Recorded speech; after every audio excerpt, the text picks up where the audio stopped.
또 한편으로 어깨가 무거운데요. 그럴 때 여러분의 뜨거운 응원과 격려가 필요합니다. 네, 큰 박수를 주셔야 제가 하겠습니다. 네, 일단 하시는 동안 제 작품 푸른 바람 함께 감상하실 텐데요. 그 작품이 참 부족한데 운이 좋아서 오늘 여러분께 선보일 수 있는 기회를 얻었습니다. 여러분들이 밝은 눈으로 그 작품에서 장점 많이 발견해 주시면 신진 작가가 성장하는 데 큰 도움이 될 것 같습니다. 오늘 제 인생의 첫 독자가 만난 문학 콘서트입니다. 오늘 밤 오랫동안 기억하겠습니다.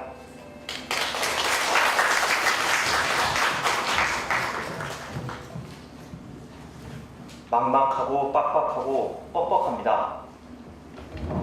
제가 다리를 좀 옮길게요. 아프니까 청춘, 멋진 표현이죠. 고개도 푸덕거려집니다. 그런데 혹시 이러다가 그냥 내내 아프기만 한 건 아닐까요? 88만원 세대, 스펙 쌓기, 살인적인 대학 등록금, 이런 단어들은 왜 이렇게 일통기한이 없이 계속 이어지는 걸까요?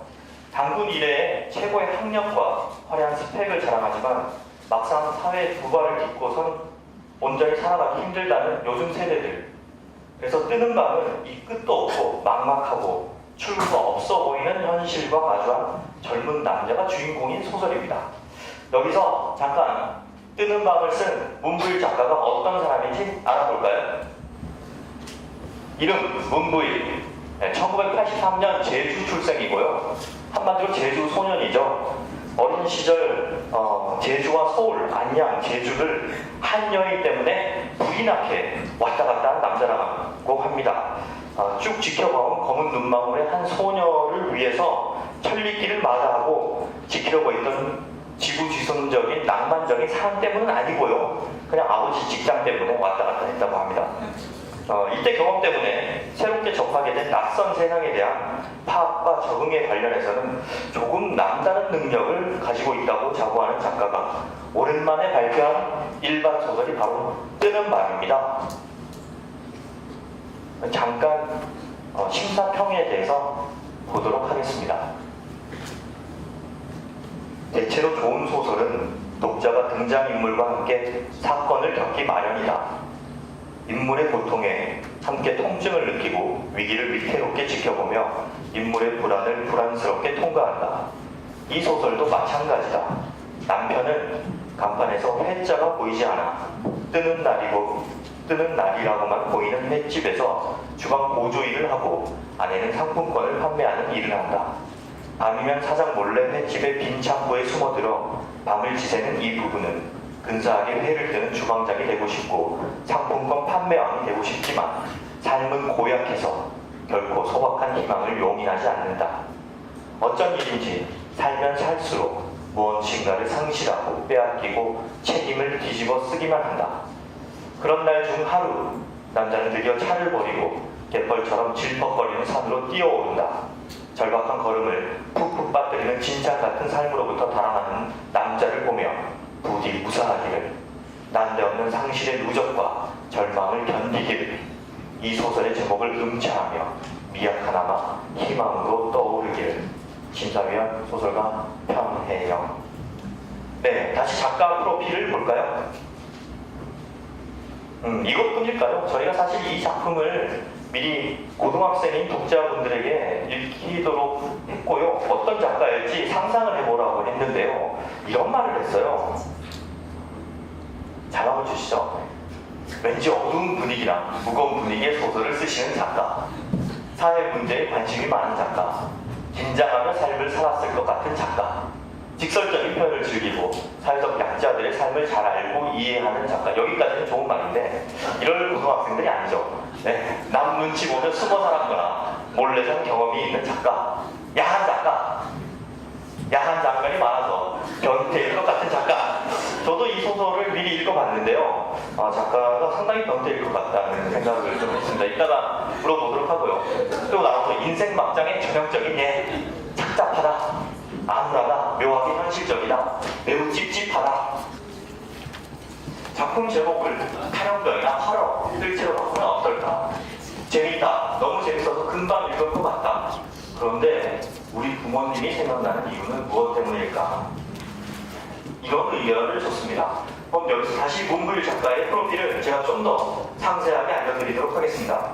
먼저 2개 일간지의 신춘문예에 당선이 되었고요. 국내 최고 권위의 대학생 문학상을 수상했고요. 문예진흥 기금을 수여했고 동화, 청소년 소설, 그리고 일반 소설까지 두루 섭렵을 했습니다. 이쯤 되면 누가 봐도 전공이 문창과나 국문학이라고 생각을 하는데요. 하지만 그의 최종 대학 전공은 정치학. 어린 시절 꿈 역시 작가가 아니라 기자였다고 합니다. 그래서 사회 문제에 관심이 많았고 기자가 되고 싶어 했는데요. 군대에 다녀온 후에 우연히 들어가게 된 문학 아카데미에서 지금의 그를 낳게 한 마음의 고향이죠. 여기서 소설을 그리고 아동문학을 배웠습니다. 그 이후에 문화일보 신춘문예에 신춘문예에 수상을 하며 과감하게 등단을 했습니다. 한편 여기서 그칠 작가가 아닙니다. 우리 소설을 읽어보면 횟집 얘기가 많이 나오거든요. 자칭 나름 알바의 달인, 커피숍, 레스토랑, 횟집, 서점부터 버스에서 CCTV 확인 알바까지. 저는 여기서 작가가 무슨 관음증을 여기서 충족시키지 않았을까. 변태라는 그 대목을 계속 의심을 지울 수가 없습니다. 네. 최근에는 불교문화라는 잡지에서 내가 변태가 아니라라는 것을 증명하듯이 연재와 강좌를 진행하기도 했고요. 여기서 이제 그가 보여준 제목을 통해서 세계가 주목하는 한국의 인문 정신, 지적인 면을 보여줍니다. 근데 이런 이력에서 눈길을 끄는 것은요, 당연히 젊은 나이임에도 불구하고 수상의 달인이라는 거죠. 제가 다 읽기가 입이 아픈데요. 대산대학생 문학상, 서울문화재단 문예진흥기금, 문화일보 신춘문예, MBC 창작동화대상, 전국일보 신춘문예 등등 그냥 그만 받았으면 좋겠습니다. 한마디로 나름 잘 나가는 신진 작가. 하지만 최근에 발표한 신작 청소년 장편소설 제목이 우리는 고시촌에 산다입니다. 그리고 이번 수상작 역시 출구 없는 젊음과 답답함을 그리고 있어서 저는 이 작가를 무명의 서름을 안고 분투하는 가난한 젊은 작가라고 부르고 싶지만 그럼에도 불구하고 걸리는 건 화려한 캐리어. 그래서 이 캐리어가 맡고 있습니다. 오랜만에 발표한 소설로 이 자리에서 문보일 작가 등단을 동화로 해서 그런지요. 작품 활동을 주로 동화, 청소년 소설을 위주로 해서 문단에서 아는 작가가 많지가 않답니다. 왜냐하면 또 동화의 경우에 특히 나이 많으신 작가분들이 많이 있으셔서요. 젊은 작가 모임도 없고, 그래서 또 하나 덧붙이자면 변태의 외로운 작가. 네. 평소 동화랑 청소년 소설은 밝고 건강하게 쓰는 스타일인데 이번 작품의 경우를 쓰면서 애를 많이 먹었다고 하는데 저는 전혀 애 안 먹고 그냥 쓰신 것 같습니다. 본인의 있는 내면의 어두운 악마성을 그냥 자연스럽게 끌어낸 것 같고요. 바로 이 작가가 쓴 소설 뜨는 밤 내용이 혹시 궁금하시죠? 네, 다들 고개를 끄덕끄덕 돌려주시는데요. 그러면 낭독 공연을 통해서 잠시 감상하도록 하겠습니다. 백감장만이 끝나자마자 식탁 세팅 준비를 놓았다. 이렇게 12시간 동안 일하고 한 달에 2번 쉰다. 월급은 세금과 4대 보험료를 빼고 95만 원 남짓이었다. 나는 휴일을 원하지 않는다. 쉬는 날에는 밥을 사 먹어야 하고 추가 요금을 내기 직전까지 찜질방에서 버텨야 했기 때문이다. 이렇게 살아도 남는 돈이 없었다. 아버지가 떠넘긴 사채빚이 아직 남아있어서 월말이면 돈을 마련해야 한다.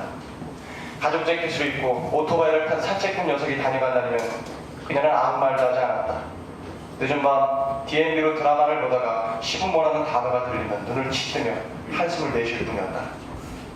이제 1,000만 원만 더 갚으면 사채꾼 손아귀에서 벗어날 수 있지만 그 사이에 또 이자는 늘어가고 있었다.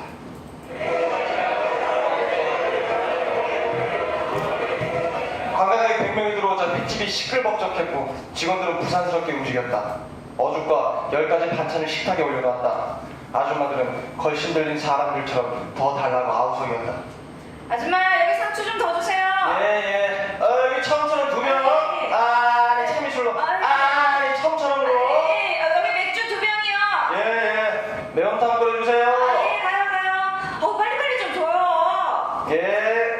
아줌마 여기 상추 좀 더 주세요. 예. 청천원 2병. 참이슬로. 청천원. 여기 맥주 2병이요. 예. 매운탕 끓여주세요. 빨리 좀 주세요.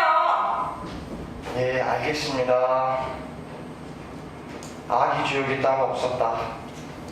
주방에서는 회를 가져가고 소리쳐 귀가 따갑고 먹먹해졌다. 틈틈이 손님 사이를 누비며 접시를 치우고 소주를 건넸다. 식탁에 먹을 거리가 넘치는데 그것을 옆으로 치우고 가스레인지를 올려 매운탕을 끓였다. 후끈거리는 열기와 매운 냄새에서 등에서 땀이 흘렀다. 눈도 뻑뻑해졌다. 무더위에 비닐하우스 안에 갇힌 꼴이었다. 상품권 판매 입금됐어? 다시 한번 상품권 판매 완료. 진심으로 축하해. 문자를 보냈는데 그녀는 단문을 보내지 않았다. 전화도 받지 않았다. 단체 손님들은 대낮부터 노래방 기계를 가져다 마이크를 잡았다.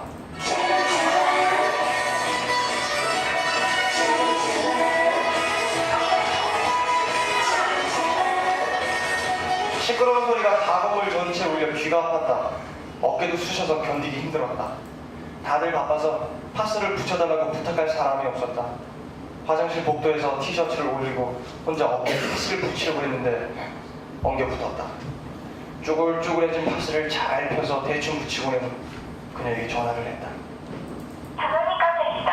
이 소리 후 소리창 퀵보이스로 연결되오며 통화료가 부과됩니다. 백센터에서 30분을 기다렸다. 밤 12시가 지나가고 있었다. 손을 점퍼 주머니에 넣으며 계기판을 봤다. 며칠이 지나면 주유를 해야 한다. 그녀는 아직도 연락을 받지 않았다. 회식을 하고 있는 걸까? 아니면 휴대전화 배터리가 떨어진 걸까? 지금 횟집 앞에서 나를 기다릴지도 모른다. 10분 후에 횟집으로 돌아가려고 마음먹었다. 차에서 내려 기지개를 펴는데 전화가 오렸다.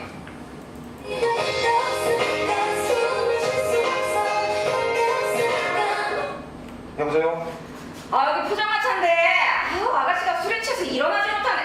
빨리 안 데려가면 경찰 부를 거야. 아줌마가 소리치시는 사이에 그녀의 목소리가 들려왔다.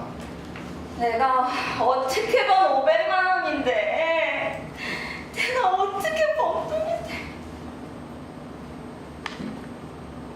역세권은 연말 분위기로 흥청거렸다.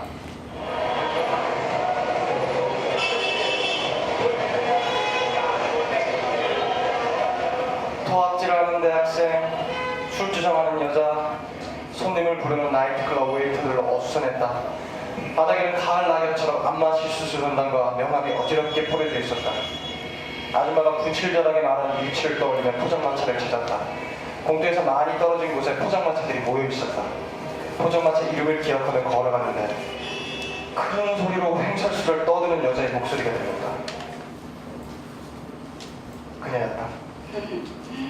이 최악의 불경기에 상품권을 500만 원어치나 판매한 역사적인 날이었다고. 일이 너무 잘 풀렸어. 완벽해. 응? 내가 영업의 여왕으로 등극했다고.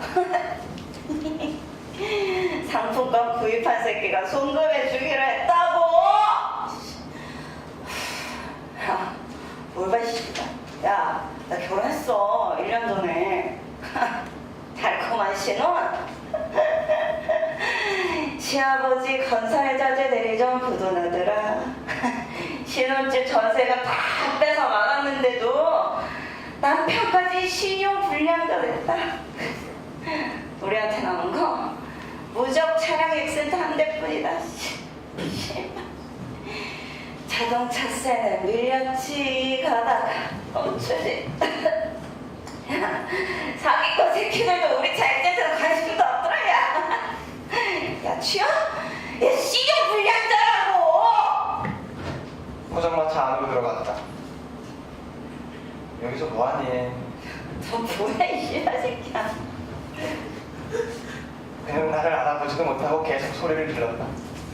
들어오던 손님들이 눈살을 찌푸리며 나갔다. 씨발 사기꾼 새끼. 눈앞에 있으면 진짜 죽여버릴 거야. 그녀가 빈 술병을 잡고 눈을 부릅떴다. 초조하던 마음이 싸늘하게 가라앉으면 어젯밤의 만찬이 생각났다. 순진하게 춤을 추던 그 순간이 너무 허무하고 어리석게 느껴졌다.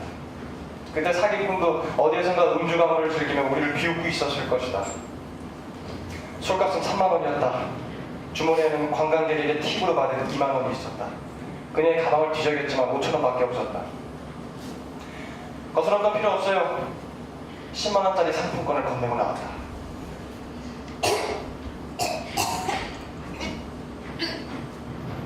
그녀는 액센트에 올라 자신의 목을 컥컥거리고 있었다. 다 필요 없어.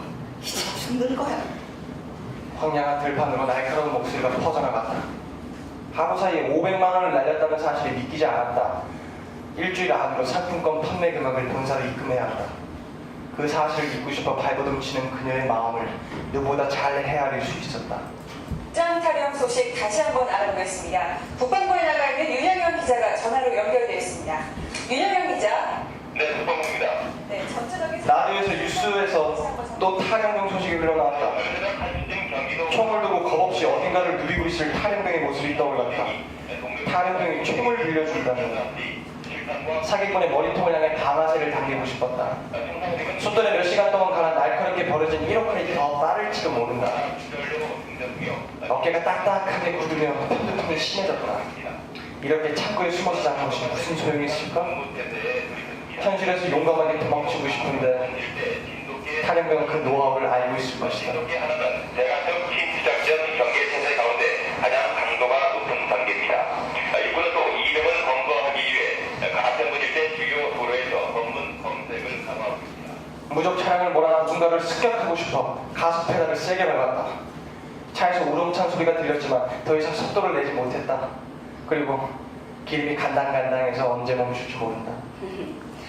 오늘 제가 운이 정말 좋네요. 덕분에 영업의 왕이 됐습니다. 아유, 내일 송금해 주신다. 아유, 그럼요. 감사합니다. 감사합니다. 창고에 들어가서도 그녀는 계속 소리를 질렀고 팔을 휘저으며 술주정을 했다. 어깨에 붙인 파스를 떼서 그녀의 입을 막았다. 그리고는 침낭으로 몸을 돌돌 말아 끈으로 단단히 묶었다. 그녀가 화를 내며 몸부림을 쳤다. 야, 이 새끼야. 왜 전화를 안 받아? 야, 이 새끼야, 전화 받으라고, 씨발. 야, 너 잡히면 죽는다. 그게 어떤 돈인데? 더 시끄러워졌다. 그녀가 기절하는 꼴을 볼 수 없어서 끈을 느슨하게 풀었다. 30분이 지나자 그녀가 잠이 들었다. 끈을 풀고 입에 붙인 파스를 떼서 그녀를 침낭 위에 눕혔다. 그리고 설탕물을 자리끼로 놓아두었다. 그녀는 사기꾼을 찾으며 작고들을 했다. 아저씨, 제발 전화 좀 받으세요. 저 그 돈 없으면 죽어요. 제발 아저씨, 전화 좀 받으세요. 잠이 오지 않고 정신이 또렷해졌다. 속에서 열이 화투한테 귀까지 뜨거웠다. 설탕물은 내 차지였다. 얼마나 지났을까? 배가 아파서 눈을 떴다. 화장실에 가려고 손을 뻗어 점퍼를 찾았다. 그런데 끈적끈적하고 축축한 액체가 느껴졌다. 손바닥을 보니 진한 검은색 물기가 묻어났다. 희미하게 그녀의 이름을 불렀다. 내 목소리가 흔들린다는 것을 느꼈다. 그녀의 숨소리가 들리지 않는 것 같아 마른 침을 삼켰다. 떨리는 손으로 휴대전화를 들고 불빛으로 사방을 살폈다. 그녀는 나보다 한참 아래쪽에 누워있었고 주위에 밝은색, 붉은색 물기가 흐릿하게 고여있었다. 형광등을 켜서 확인할 자신이 없었다. 하지만 빨리 구급차를 불러야 했다. 형광등 스위치를 눌렀다. 껌뻑거리며 불이 들어오는 사이였다. 아, 뭐 하는 거야? 그녀가 눈살을 찌푸리며 침낭을 뒤집었었다. 형광등 불빛이 창고를 환하게 비추었다. 초고추장통이 뒤집어진 채 쏟아져 있었다. 얼른 불 꺼. 그녀가 쏘아붙였다.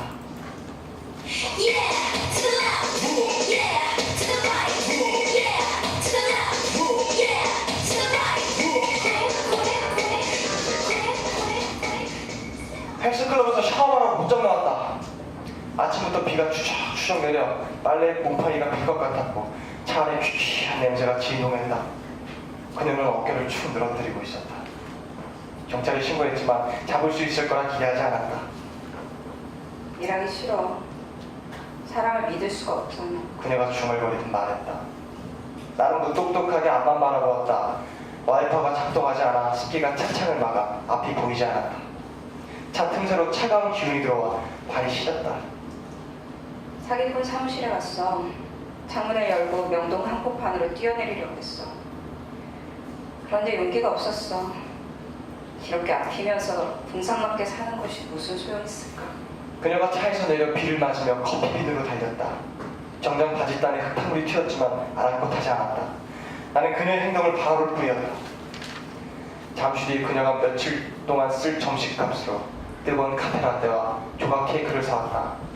그녀는 투쟁하듯 억지로 케이크를 입에 넣고 무적무적 씹으며 힘겹게 삼켰다. 그녀의 눈가가 붉어졌다. 커피에서 올라온 따뜻한 김이 흔적 없이 공기 중으로 흩어졌다. 그녀와 결혼할 때 함께했던 계획들이 이젠 기억나지 않았다. 우리 오늘 하루 대책 없이 놀까? 케이크를 한 입 베어물며 말했다. 달콤한 맛보다는 쓴맛이 강했다. 어디서? 집도 없고 돈도 없는데. 그녀는 커피를 마시고는 구두를 반짝거리게 닦았다. 결혼할 때 사준 18K 반지의 빛이 많이 받았고 흠집도 났다. 그녀는 비를 맞으며 지하철역으로 달려갔다. 우산을 건네줄 틈도 없었다. 사기를 당한 다음부터 그녀는 외근을 핑계삼아 경찰서를 쫓아다녔지만 사기꾼의 흔적을 찾을 수 없었다. 그놈에게 당한 사람이 여럿이라는 것과 더 큰 금액을 빼앗긴 아줌마가 있었다는 것에 위로를 얻는 것밖에 소득이 없었다. 본사의 상품권 판매 입금 기한이 지나자 점장이 닥달을 해왔다. 재청을 나가던 그녀는 사채꾼에게 돈을 빌려서 입금을 했다. 안면이 있다며 조금 낮은 이자를 빌려주었는데 그와 인연을 맺게 해준 아버지 덕분이었다.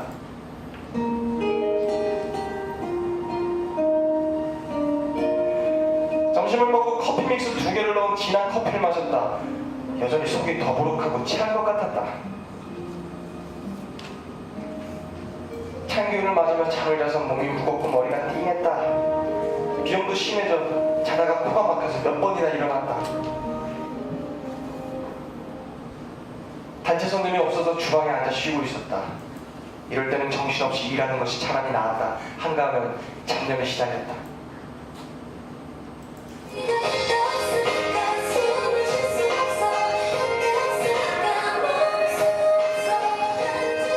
멍하게 창밖을 보고 있을 때 전화가 울렸다.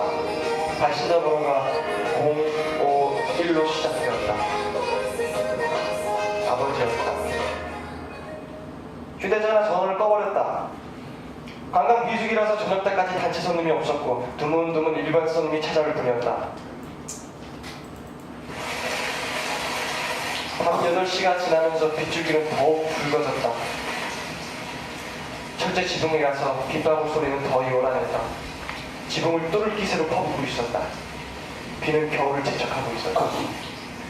폭우 속에 그는 뭘 하고 있을까? 맥도날드 구석에 앉아 알바생 눈치를 보며 선잠을 자고 있을 것이다. 아무 걱정도 없이 뜨끈한 방에 들어누워 텔레비전을 보고 싶은 마음이다. 그녀가 연락할 것 같아 휴대전화 전원을 켰다. 사장은 9시에 문을 닫으라고 말하고 먼저 돌아갔다. 장사가 끝났다. 뒷문으로 나가 생선 4장을 쓰레기통에 담고 있었다. 빨리 끝내고 쉬고 싶어 분주하게 움직였다. 생선 냄새를 맡고 고양이 몇 마리가 어슬렁거리고 있었다. 녀석들을 향해 쓰레기통 뚜껑을 걷어찼다.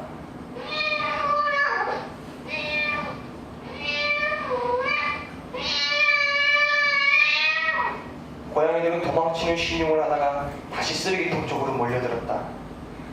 아줌마는 주방 바닥을 청소하고 환기를 시키겠다며 아래쪽 창문을 조금 열어놓았다. 퇴근을 하고 주방장의 차를 타 시내로 나갔다.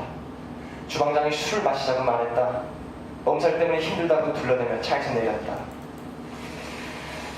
주차장에 세워진 차를 끌고 맥도날드 앞으로 갔다. 비를 피해 들어온 사람들로 가게는 시끌벅적했다. 찝찝했다. 눅눅한 분위기에 느끼한 햄버거 냄새까지 더해져 불쾌했다. 그녀는 주변 소리에 아랑곳하지 않고 구석에 엎드려 잠을 자고 있었다. 테이블에는 반쯤 먹다 남은 빅맥 햄버거가 놓여있었다. 느글거리는 고기 냄새에 속이 울렁거렸다. 액센트를 타고 그녀와 다시 횟집에 돌아왔다. 사거리를 지나자 뜨는 날이라고 적힌 간판이 눈에 들어왔다. 전기장치가 고장이라서 간판 맨 앞에 적힌 글자 회가 보이지 않았다. 그녀는 화장을 지우지도 않고 잠자리에 들었다. 전기장판 온도를 취침 상태에 맞춰놨을 때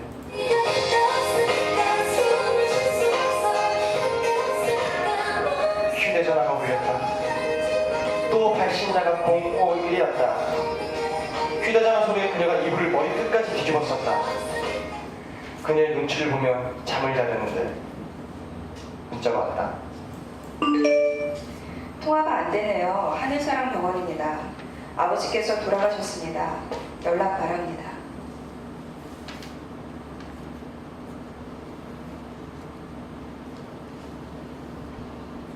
부고 문자였다. 건강하던 아버지가 왜 갑자기 돌아가셨는지 그 까닭을 궁금해하며 슬픔을 느끼기 전에 나는 엑센트에 기름이 얼마나 있는지를 먼저 가늠하고 있었다. 시내를 벗어나기 전에 기름이 떨어져 장례식장까지 갈 수 없을 것이다.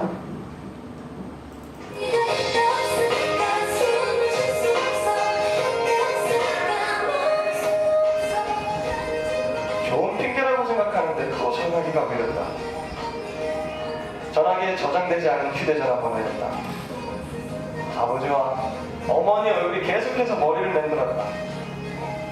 그녀는 기침을 하며 옆으로 놓아놓았다. 전기장판 온도를 1도로 올려놓고 밖으로 나오며 그녀의 핸드백을 챙겼다.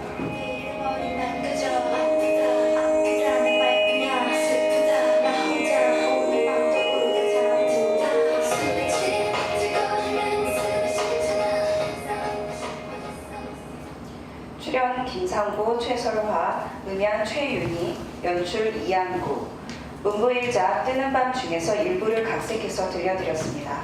감사합니다. 제가 문부일 작가를 처음 만난 건 2006년 2월이었거든요. 신촌문학회라는 어떤 창작서 비평회에 저 문 작가가 입부를 하면서 만나게 되었는데요. 처음 봤을 때 느낌은 그냥 남자 사람이구나 싶었습니다. 근데 모임에 조금 더 나오면서 좀 익숙해지기 시작하니까 남자인데도 불구하고 후다 분노를 엄청나게 펼쳐내더라고요. 근데 굉장히 재치 있게 입담을 되게 풀어내서 우리 모임의 분위기 메이커 역할을 했습니다. 그리고 거기서 더 친해지면 만홍의 샘처럼 근자감이 진짜 퐁퐁 솟아나거든요. 그 근거 없는 자신감, 그게 정말 문부일 작가를 설명하는 핵심인데요. 이게 자기 작품이랑 자기가 되게 잘 될 거라는 그 믿음이 항상 있어요, 우리 작가한테는. 그래서 근데 그런 것들이 되게 막 얄미워 보이지 않고 되게 잘 노력하고 공부도 열심히 하면서 그런 근자감을 부리니까 굉장히 귀엽게 봐줬던 기억이 있습니다. 이 뜨는 밤을 제가 처음 봤을 때 생각은 원래 소설을 썼던 그런 작가였거든요. 그래서 전혀 놀랍지는 않았고요. 그리고 다만 야한데 그런 생각 들었어요. 제가 본 작품 중에 가장 야하고 유일하게 야한 작품이었습니다. 그리고 굉장히 간결한 문체를 통해서 사회 단면을 잘 포착하고 있어서 굉장히 문작가다운 작품이다 그런 생각이 들었고요. 그리고 또 동화 찍고 청소년 찍고 다시 이렇게 소설로 돌아온 것 같아서 굉장히 반가운 느낌도 들었습니다. 그리고 독자 연령대가 아무래도 좀 다르다 보니까 소설에서는 낭만적 거짓말을 배제하는 그런 결말이 있더라고요. 근데 자기가 북콘을 한다는 거예요. 되게 축하해줬어요. 이렇게 나하고 가까운 지인이 이런 것도 하는구나. 그래서 굉장히 저까지 설레고 기대가 되는 느낌이었고요. 그리고 또 여기 또 나와달라는 거예요. 그래서 망설이지 않고 되게 응원한 마음으로 가야겠다 했습니다. 문군의 작품 세계는 제가 볼 때 좀 작가랑 인물들이 되게 좀 다르지 않은 것 같거든요. 보면은 지금 아까도 남극 공연을 했지만 여자가 굉장히 절망적인 상황에서도 흙탕물을 뛰어가지고 카페라떼를 마시고 케이크를 먹어요. 그런 식으로 되게 정체되어 있지 않고 되게 절망적인 상황에서도 굉장히 이렇게 열심히 무언가를 하려고 하는 주인공들의 모습인데, 그래서 서사도 팍팍 진행되는 측면이 있고 또 문부일 작가도 굉장히 활동적인 친구거든요. 그래서 그렇게 열심히 발걸음을 재촉하면서 이렇게 인물도 그렇고 작가도 그렇고 끝없는 활로를 모색하고 있지 않나 싶습니다. 아무래도 문군이 사회학보다 보니까 여러 가지 문제에 대해서 얘기를 나누는데요. 그래도 저랑은 문학이 가장 공통점이기 때문에 마지막에 만났을 때는 이거에 대해서 이야기를 나눴습니다.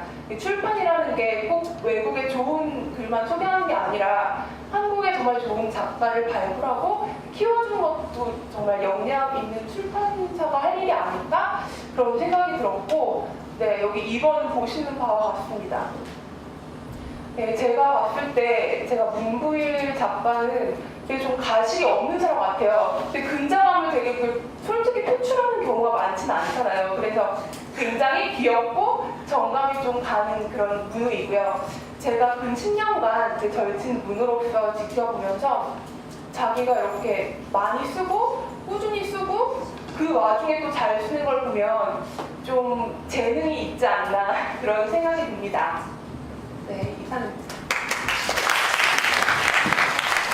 오늘 일단 어떠셨나요?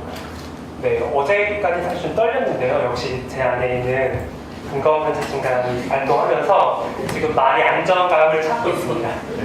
근거 없는 자신감이 사실 굉장히 필요하죠. 그리고 저는 이 작가로서 이런 자리에 선다는 게 어떻게 보면 굉장히 쑥스럽고 힘든 일이기도 할 텐데요. 근데 여기서 그렇다고 해서 그냥 보내줄 우리가 아니다. 끝난 게 아니다. 사전 독자 평가를 할 때 문부일 작가님의 소설을 먼저 보게 하고 저희가 질문을 몇 가지 뽑아봤는데요. 잠시 화면을 보시죠. 네. 이런 질문이 나왔습니다. 뜨는 밤, 제목 뜻이 궁금하다. 그리고 마지막 문장이 아직 회칼의 칼날이 날카로운 것이다 라고 끝나는데 이건 과연 어떤 의미일까? 그것도 열린 결말로 보인다. 근데 과연 작가는 실제 여러 의미를 담아 쓴 게 맞을까? 이 독자는 의심을 하고 있죠. 작가는 굉장히 단순하게 썼을 것이다. 일차원적일 것이다. 그리고 두 등장인물에게 과연 행복이라는 게 있었을까? 과연 이들은 소설 이후에 어떻게 됐을까? 이 독자도 역시 의심을 하고 있는 거죠. 이대로 끝나버리니 찝찝하다. 희망을 찾을 수 있을까? 가장 핵심적인 질문입니다. 작가는 과연 어떤 이야기를 하고 싶었던 것일까? 네. 그럼 다시 저희 도선도선 오늘 좀 보겠어요. 이 뭔가 바퀴가 다니니까 좋네요. 네. 작가님 여기 이 학생 독자들의 질문에 대해서 대답 가능하신지요? 네, 일단 먼저 그 학생들 이제 공부하느라 바쁠 텐데 이렇게 좀 암울하고 좀 빡빡한 작품인데도 이렇게 읽어주셔서 감사드리고요. 네, 답을 좀 해보겠습니다. 뜨는 밤의 제목은요,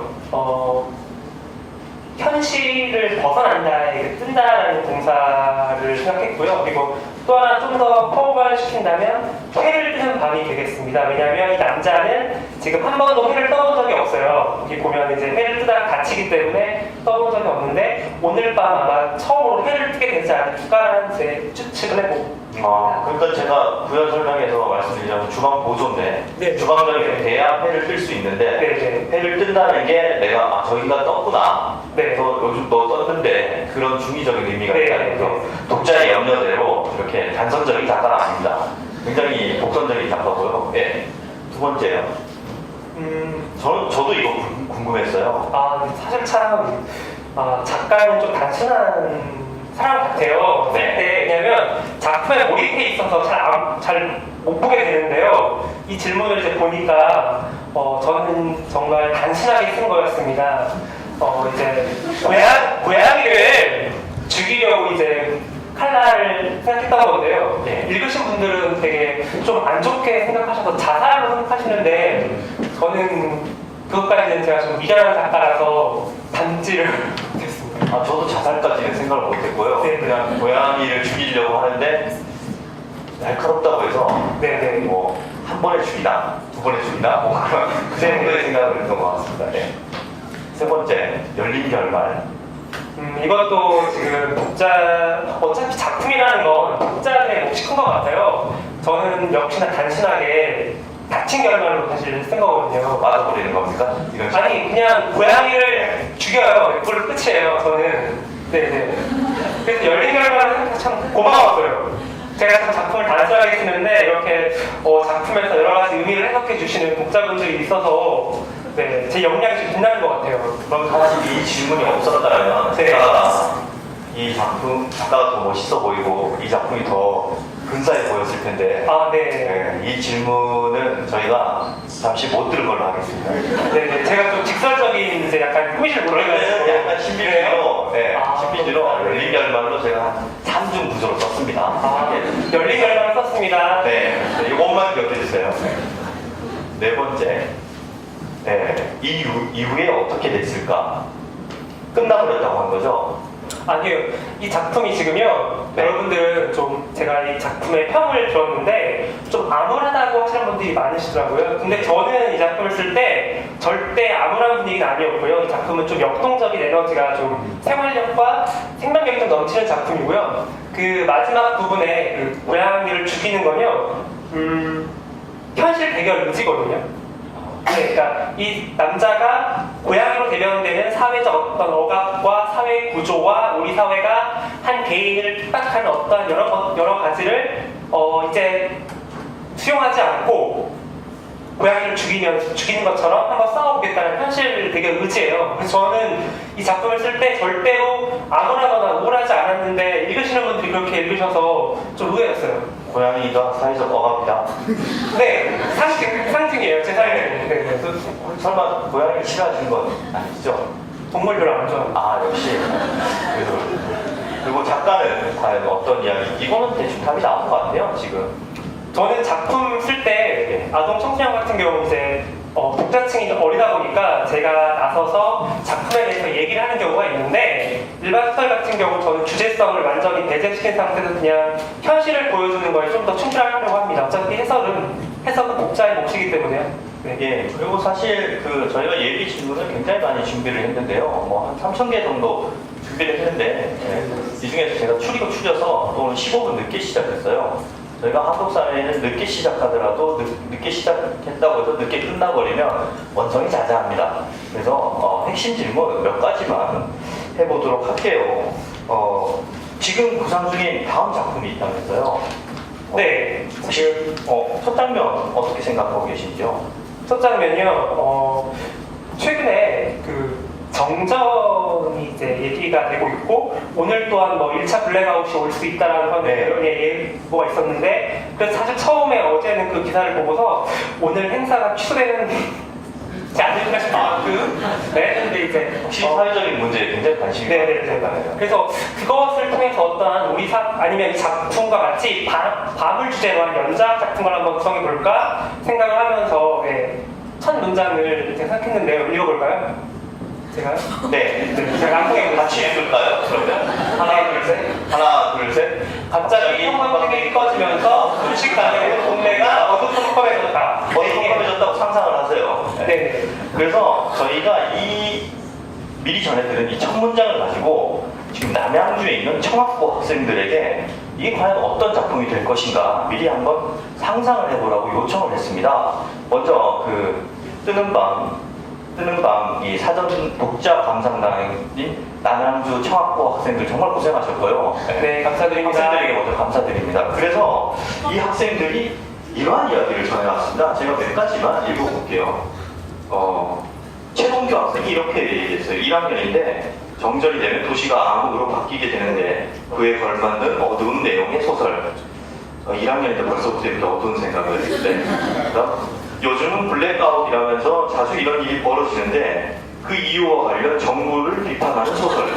이준원 청학부 1학년 학생. 뭔가 이 사회 비판적인 시각을 가지고 있는 것 같아요. 정치하세요. 남자 없는 정전이 오래가는 덕분에 항상 각자 스마트폰만 끼고 살던 어색한 가족이 서로 대화도 나누며 가족의 정을 회복해가는 따뜻한 내용의 소설. 이 학생 왠지 초코파이 좋아할 것 같아요. 사실 생각하기 다 정이잖아요. 정전이 일어나 신호등이 꺼져버렸다. 아들이 배고프다고 찡찡거리며 전화를 해야 했기 때문에 얼른 건너야 한다. 차가 오고 있는 걸 봤지만 속도를 늦춰줄 거라 생각했는데 차의 속도는 전혀 늦춰지지 않고 최수연 학생 뭘 말하려고 하는 거죠? 아방가르드의 전형적인 포스모더하고 이 거의 깐 같은 스타일이에요. 읽어도 뭔지 알 수 없는. 그런데 이런 학생들이 대작가가 되거든요. 대한민국의 쌍이를 그렇죠. 노벨문학상 최수연 학생을 계속 기대합니다. 학생들이 이 작다하고 강만한 상상력 어떻게 생각하십니까? 이 다음 집필에 도움이 될지 모르겠네요. 네, 지금 그 첫 번째 거 참 좋고요. 예. 두 번째 작품의 이야기는 정부를 비판하는 소설을 제가 네. 사회를 비판을 안 해요. 왜냐면 그렇죠. 저도 못 사는데 제가 누굴 비판하겠습니까? 저도 잘 살아야죠. 그리고 이 세 번째 거는 청소년 소설로 참 좋을 것 같아요. 네. 네, 그리고 마지막 작품은 동화로 바꾸면 아. 네네. 그래서 차의 속도가 늦춰지지 않아서 과속을 하지 말자. 아니면 뭐, 네, 도로 교통 안전공단 같은 데 나오는 기획 동안 우리 가족 행복해지는 방법, 뭐 이런 것들. 약간 라디오 네네네. 약간 그런 걸로 좋은 소설인 것 같아요. 네. 저희 이제 또 뜨는 밤을 읽고 나니까 작가님이 쓰신 다른 작품도 궁금해지는데요. 네. 혹시 발표하신 작품 중에 뭐 소개해 주시고 싶은 작품이 있다면 짧게라도 한 대목 네네. 부탁드려도 될까요? 네네, 제가 하겠습니다. 일단 이 작품이요, 제가 최근에 이제 출간한 장편인데요. 약간 설명 좀 드릴게요. 배경은 고시촌이고요. 신림동 고시촌 아시죠? 거기에 이제 10년간 사법고시 공부를 하고 실패한 아버지가 어머니와 함께 1등 고시 식당을 오픈했고요. 아버지는 그 자신이 사법고시에 실패했다는 자괴감 때문에 아들에게 공부를 잘 하라고 이렇게 억압하는 분위기입니다. 근데 이제 그 주인공 나기찬 군은요, 좀 저를 닮아서 공부를 못해요. 그래서 근데 기찬이가 중학교에 들어갔더니 수준별 이동 수업을 하고 있는 거예요. 근데 기찬이 역시 수학을 꼴찌반에 들어가게 됩니다. 근데 꼴찌반의 문제는 뭐냐면 나머지 수업을 해야 되는 거예요. 근데 이 장면은 지금 나머지 수업을 마치고 나오는 부분입니다. 제가 낭독하겠습니다. 이렇게 어려운 공부를 학교에서 하는 것도 모자라 밤 10시까지 학원에 다니는 녀석들과 공부 종결자 고시생들에게 대통령 표창을 줘야 한다. 나한테는 주지도 않겠지만 받고 싶지도 않다. 꼴찌반 후유증 좀 컸다. 수학 꼴찌반이라고 말하면 엄마 아빠가 어떤 표정을 지을지 가슴이 답답해졌고 불쾌하게 두근거렸다. 청소년 화병이 심해지고 있었다. 계속 공부를 못해서 선생님과 부모님한테 잔소리를 들으면 자신감이 바닥으로 곤두박질 칠 것 같았다. 그래서 형 누나들이 성적 스트레스로 고민하다가 목숨을 끊나 보다. 뉴스에서 매일 청소년 자살 소식이 흘러나오는데 남의 일 같지 않았다. 학교 옥상을 올려다 보았다. 황량한 벌판 같았다. 횡단보도 앞에 멈추었다. 퇴공하는 고시생들이 고시원으로 들어가고 있었다. 문득 왜 공부를 열심히 해야 하는 것인지 궁금해졌다. 초등학교 6년 동안 그 답을 명확하게 말해주는 선생님이 없었던 것 같다. 시험을 잘 보기 위해서라고 말하는 것이 전부였다. 그러면 시험을 왜 잘 봐야 하는 것일까? 생각이 꼬리를 물고 이어졌다. 그렇다면 이 세상 모든 사람이 열심히 공부하면 모두 시험을 잘 볼 수 있을까? 절대 그렇지 않았다. 수학 최우수반에 들어갈 수 있는 사람은 40명이 전부였다. 중학생이 된 뒤로 답이 없는 고민을 할 때가 많았다. 어른들이 말하는 것과 세상은 너무 다르게 움직이는 것 같았다. 머리가 뜨거워지면서 터질 것 같아 생각을 멈추고 힘차게 뛰었다. 얼굴에 부딪히는 봄바람에 머리와 마음이 조금 가벼워졌다. 네, 낭독 잘 들었습니다. 박수 부탁드립니다. 네, 맞습니다. 저희 다시 이쪽으로 연결드리게 보죠. 네, 그러면 여기서 이제 관객에 계신 분들한테 질문을 문불 작가에게 궁금한 걸 한 2개 정도 받아서 한번 진행을 하려고 하는데요. 뭐 약소하지만 그 선물이 준비되어 있습니다. 아까 사전 진행을 했던 미녀 작가 이은선 작가가 야심차게 준비한 선물이 있고요. 네. 혹시 문불 작가에게 궁금한 거 있으면 네, 손을 들어서 질문을 주시면 네, 제가 아는 것 한해서 제가 궁금한 거는 이 작가가 실제로 변태인지 그리고 사실 소설이 야하다고 했는데 제가 보기엔 크게 야하지 않거든요. 제게 더 야해요. 야한 거 좋아하시면 제 거 읽으시고요. 원래 질문이 서로 잘 안 나오니까 제가 하나 말씀드리면 그 야한 장면이라고 하는데요. 저는 그 소설에서 가장 슬픈 장면들을 뽑으라면 그 부분을 말할 수 있거든요. 왜냐하면 두 부부가 결혼했지만 어쨌든 성에 대한 욕구도 있을 테고 그런데 이제 그런 가장 아름다워야 할 부분을 우리는 이제 놓치고 있는 건 아닌가라는 생각에서 그 부분을 좀 더 부각시켜봤습니다. 질문 없으신가요? 네, 부용고 몇 학년이시죠? 지원고 3학년 네. 네, 떨지 마시고. 평소에 책 자주 읽으세요? 네? 평소에 잘 읽으시는 책 안 읽는 작가들 굉장히 많거든요. 제가 알거든요. 저한테 물어보자고 끔찍한데 네. 책 읽으십니까? 저는 네. 사실대로 말해야 되는 거잖아요. 저는 신문을 많이 봅니다. 네. 반성하기 열심히 읽겠습니다. 아니 뭐 굳이 뭐책 많이 안 읽어도 네. 아, 그래요? 네.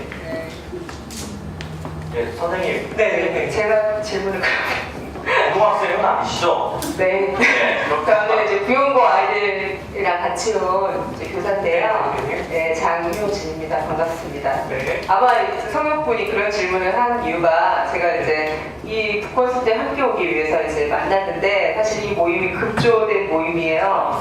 3학년 아이들 중에서 이제 글쓰기를 좋아하고 작가였지만 친구가 있는지 제가 물어봤죠. 선생님들께 물어봐서 5명 정도가 이제 모여가지고 이제 소설을 읽었는데 이 친구가 책을 별로 읽지 않으면서 작가가 되고 싶어하는 아, 네. 아마 네. 그래서 그런 질문을 하는 게 아닌가 그런 생각이 좀 들어요. 그랬고요. 그러니까 저희는 이제 푸른 마음을 굉장히 재밌게 읽었어요. 참 친구들이 좀 좋아했었거든요. 근데 그 여러 가지 아까 질문이 다 나왔더라고요. 네. 그러니까 저희 친구들이 했던 질문이었거든요. 근데 이제 안 나온 게 있다면 그냥 탈영병 이야기가 네. 계속해서 이제 나오잖아요. 네. 근데 이제 그걸 친구들이 그렇게 봤죠. 이 탈영병이 주인공의 마음을 반영해주고 있다. 네. 벗어난다. 자기를 지킬 수 있는 무기를 들고 네. 군대라는 구속된 공간을 벗어나서 도망치고 있는 이 탈영병의 모습이 작가의 어떤 내면에 원하는 것들을 보여주고 있다. 이런 네. 얘기를 했었고 그러다 결국 마지막에 이제 잡혀버리고 네. 뭐 그런 것들에서 이제 좌절감을 느꼈다. 이런 얘기들을 했었거든요. 이게 이제 어떤 의미인지를 잠깐 게 얘기를 듣고 싶어요. 제가 이 작품을 쓸 때요. 저는 처음에 작품을 쓸 때 판짜기에 좀 신경을 쓰거든요. 그러니까 판짜기가 뭐냐면 설정과 상징을 어떻게 배치할 것이냐. 이제 그게 설정이 되면 거기에 맞는 인물을 가져와요. 그래서 제가 사실 저는 이 작품이 이렇게 슬픈지 몰랐어요.